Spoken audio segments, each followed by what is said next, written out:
Okay, Homestead OC here, back with part 2 of the chicken video, week 12. We're gonna go ahead and let these guys out. Woo! They love it out there.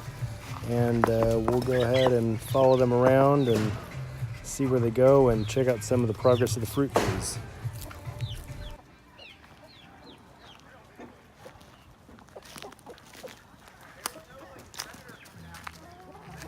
So we got some green grass coming in. Little patches here and there, and we're pretty excited about it. Pretty excited about being outside. We've got our got a nectarine. It's coming in pretty good, starting to put off a lot of new growth. Another nectarine here. This one, don't think it's gonna make it, but we'll just leave it there. This was a last chance freestone peach. It was going pretty good, but the chickens were getting to it quite a bit.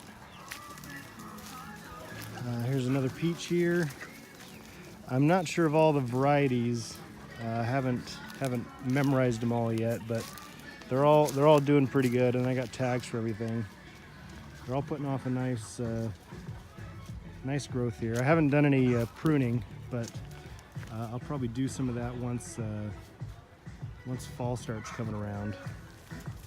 This one got scorched pretty bad in our little heat wave, but we already got some new growth, so happy about that. This is a black tart cherry. Our persimmon has seen better days. I'm not sure what's going on here, but it was pretty good. It was looking pretty good before we left, and still got some green leaves there. It's getting water. Everything's okay that way, so I'm not sure what's going on. If maybe something underground is getting to it, or I don't know. And back here in the shade, it's dropped 5 or 10 degrees, and got our neighbors behind us here having a little party. They're on the newer side of the neighborhood, and they like to have pool parties on the weekends for sure. Here's our prickly pear.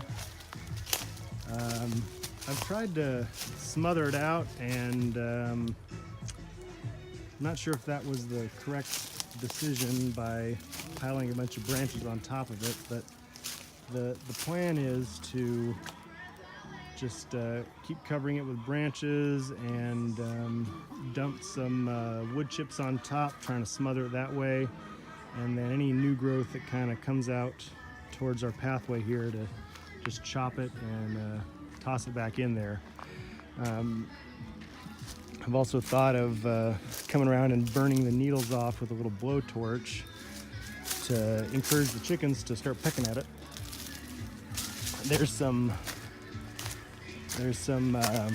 succulents over in this back area where they're getting at, and I like the look of the succulents, but they're, I guess I'm okay with them eating it. Had quite a bit of leaf drop recently. We got green leaves all over the place. Nice little cover here. This is one of their favorite spots, but they're just happy to be out. Happy to be out and about. We got our apricot here that it needs some training and pruning, and I probably need to start cutting this guy back.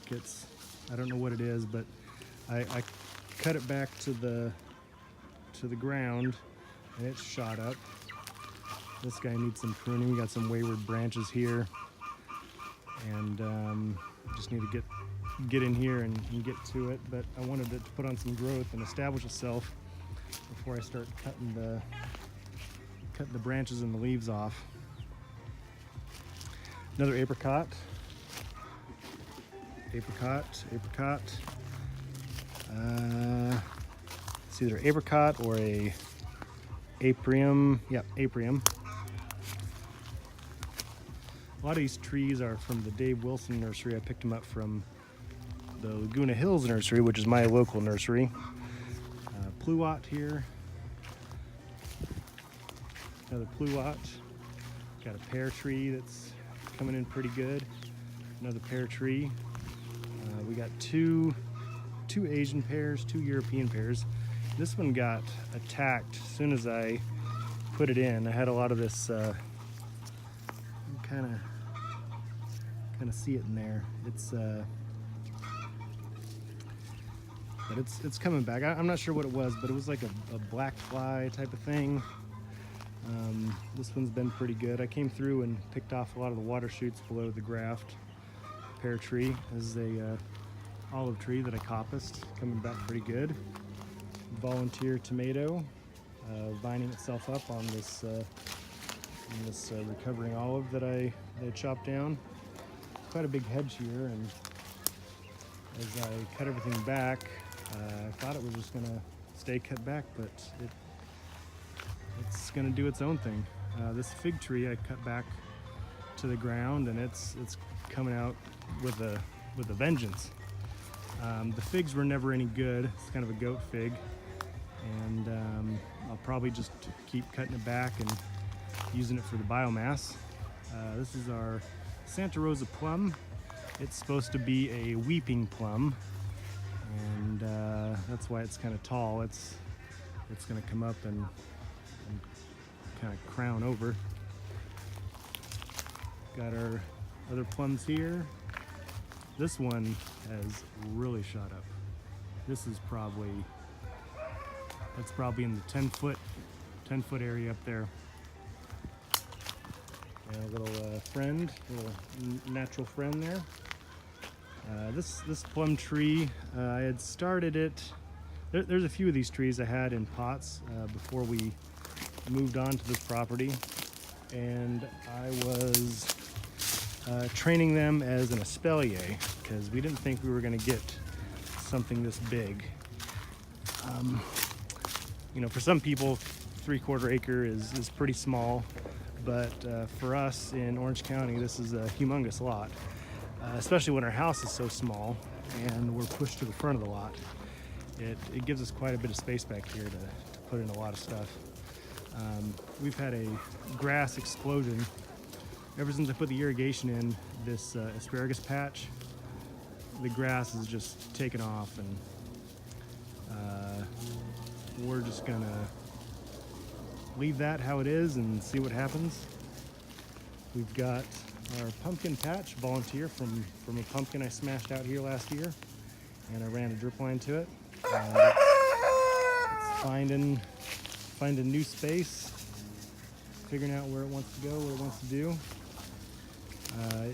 Our watermelon that we bought, I divided it. It was two stalks, and I put one out here.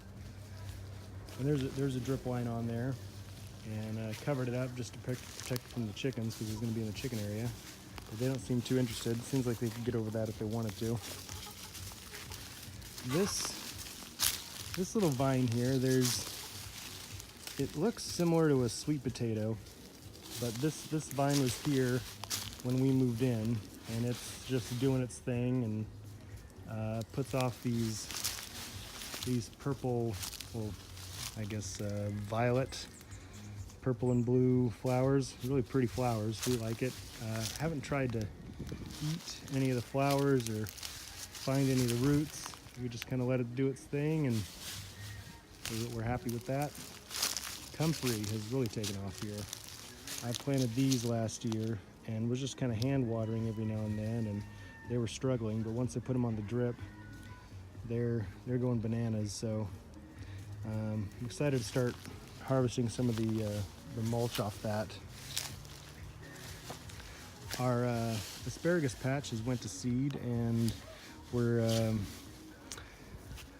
I noticed a few stalks coming up, and they're kind of getting shaded out by the grass, but I think that's kind of what you want. So here's one here. Our idea with this is we want it to really establish itself and grow. So we're letting it go to seed.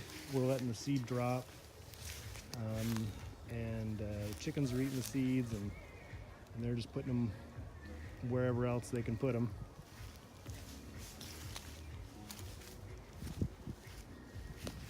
More comfrey here. I planted one at the base of every fruit tree, but only a few of them have started to come up. There's an apple. We got our artichokes back here that have taken a turn for the worse, but they're on drippers. We got some new growth here, but it's kind of the time of the season where they die back anyway. So we'll just see what happens. Another apple here. There was a sweet potato plant that I planted here, so that's why I think that these are probably one and the same. I just don't really know. But I planted some potatoes and sweet potatoes and other things around here, and we're just kind of letting it do its thing, and we'll kind of dig them up in a little bit. Another apple here. We got a volunteer artichoke.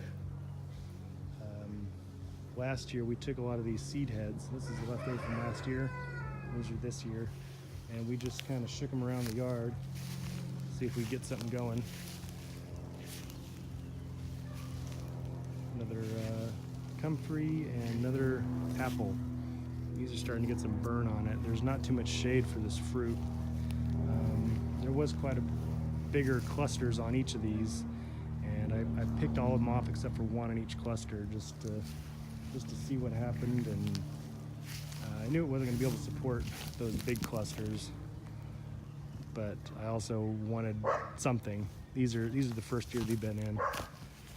This one needs some more shaping and pruning, but that is about it. Oh, these are some more comfrey plants. I got these on a little bit less water than the other two over here, but they were all planted at the same time. And this is our eggplant that has turned into a perennial. It died back, and then the root kept alive and came back this year, which we're pretty happy about. We got a couple fruits on there. Oh, look at that one. Ooh, yeah. This is a Japanese eggplant, and we're gonna go ahead and pick this one.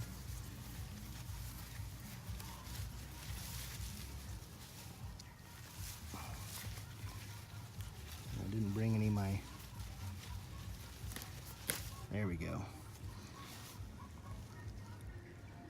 A little damage there, but this is a big one. Probably went too long, but there could be some more in here. Let's see. Oh yeah. Oh yeah, these guys.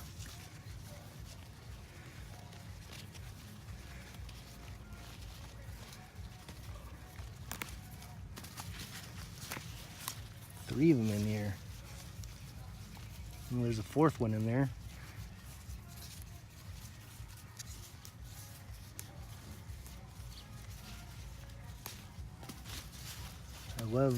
I love volunteers. There's a couple more in there, but oh man, there's a lot. We're gonna leave those. This is quite a bit for us, and we'll leave those going. Those have still got some more to go. Well, that's about it. This was an artichoke, but it's gotten scorched. I can't keep enough water on there, and the chickens peck at it. And so yeah, that's about it. Thanks for watching this video. It went quite a bit longer than I expected. Maybe I'll split it up into two. So if you're watching this is part 2, and if you're interested in part 1, which is more of the chicken side, then go ahead and check that out too. Thanks for watching. Make sure to like, comment, subscribe. Have a great day.